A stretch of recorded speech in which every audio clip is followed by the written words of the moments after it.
Bonjour à tous, bienvenue dans ce nouvel épisode de Ce qu'on ne dit pas en classe, le podcast de l'esprit lycéen. Je suis Emma et je suis accompagnée de Lilou. Bonjour à tous. Aujourd'hui, on va vous parler d'un nouveau sujet. Qui est l'échec? Faut-il en parler davantage?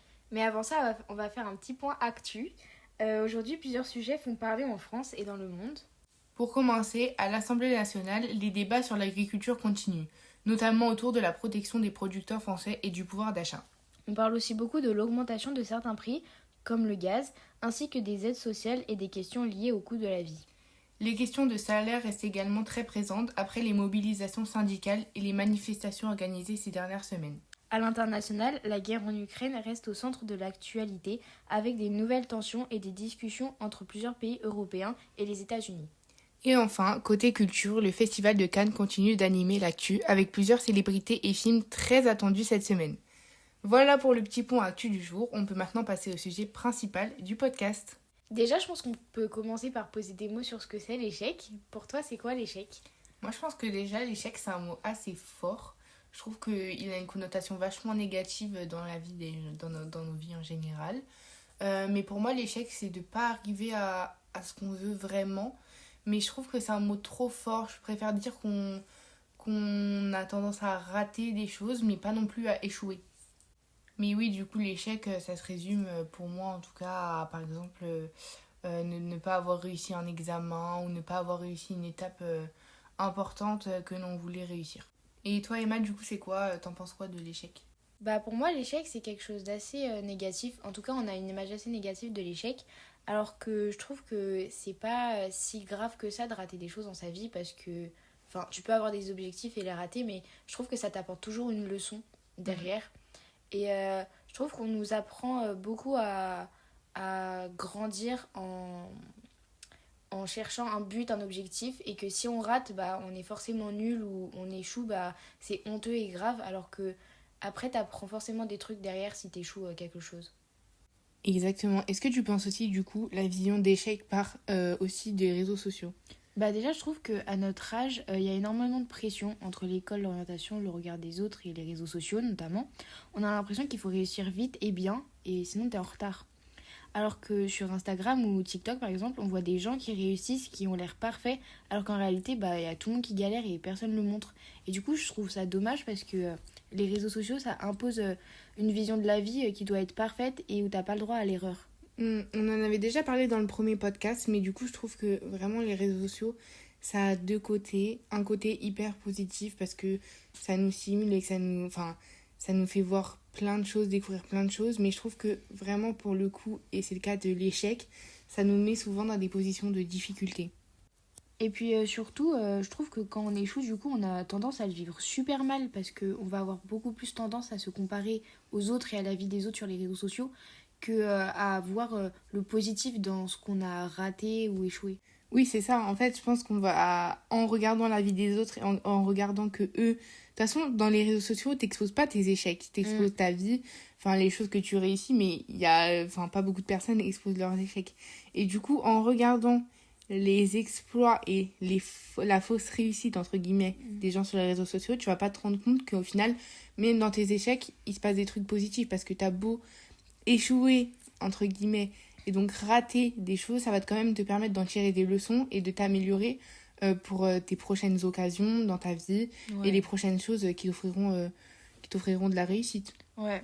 Et puis surtout, peut-être que par exemple t'as échoué à ce moment-là, mais peut-être que c'était juste parce que c'était pas le bon chemin que tu devais prendre. Ouais, c'est ça.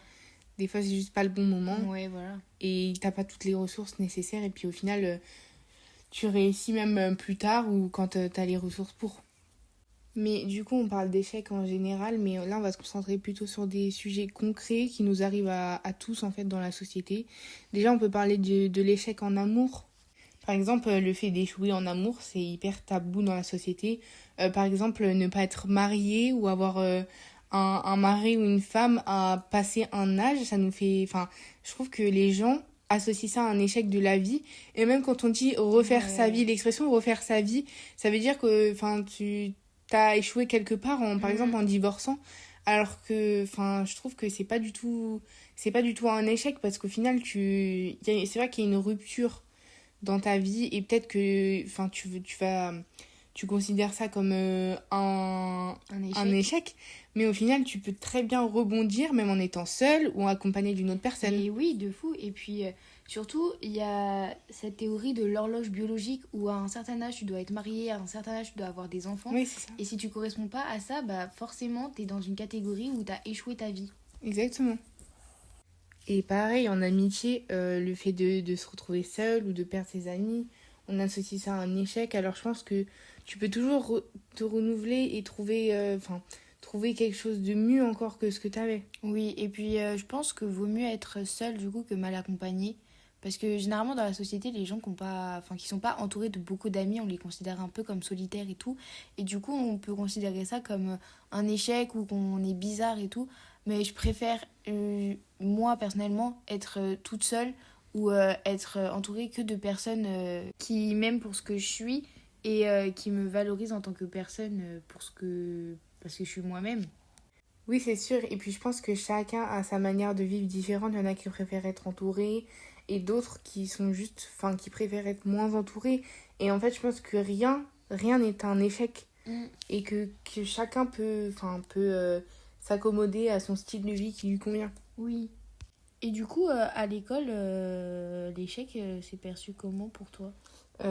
L'école, c'est pareil, c'est un sujet hyper tabou. Même quand par exemple, prenons l'exemple tout bête des contrôles. Déjà, je pense que l'échec, tu le visualises déjà de toi à toi.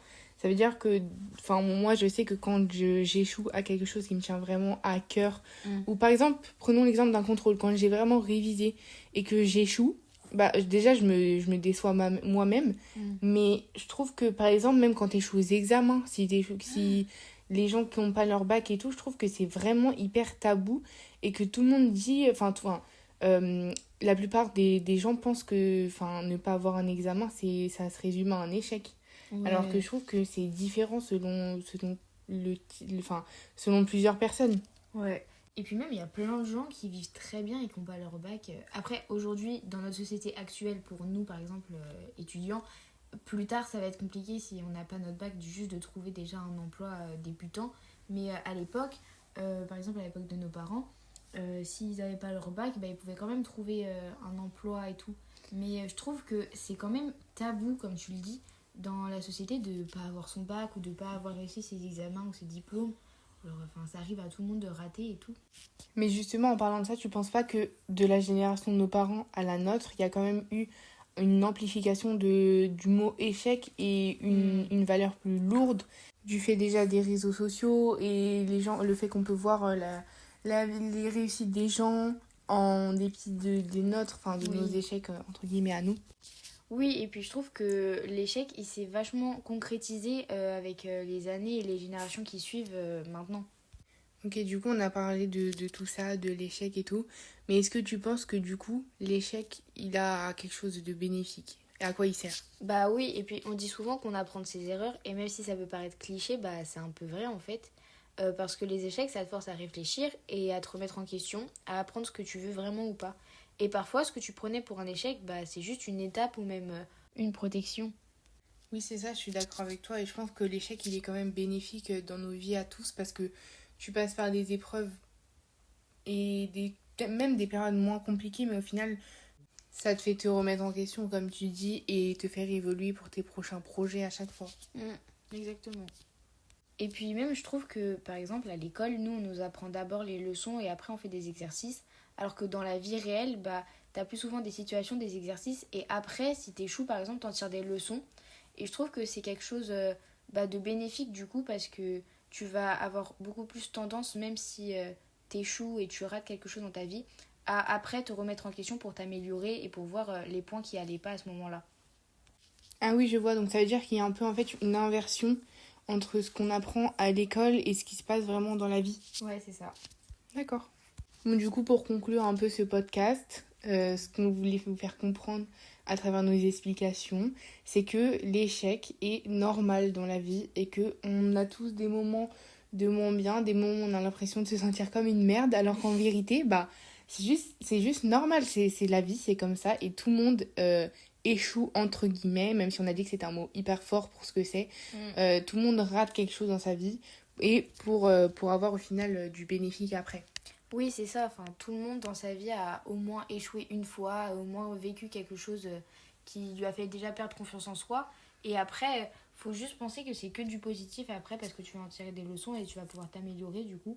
Et même si par exemple tu rates un examen, une note ou même que tu échoues dans certaines de tes relations, ça ne veut pas dire que c'est définitif. C'est juste que c'était pas le bon moment, c'était peut-être pas la bonne personne, mais que après bah, tu vas juste pouvoir t'améliorer. C'est ça, l'échec en fait ne te définit pas, ça définit juste le moment. Ouais. Et au pire tu rebondis et tu réussiras. Voilà. Donc ne t'inquiète pas si tu as échoué à ton dernier contrôle ou que tu t'es embrouillé avec ta meilleure amie, ne t'inquiète pas, c'est pas grave, ça va aller. Et puis tu vas toujours rebondir et tu vas produire le meilleur de toi. Voilà, exactement. Merci de nous avoir écoutés pour ce podcast. Et on se retrouve dans un prochain épisode. Au revoir tout le monde. Au revoir.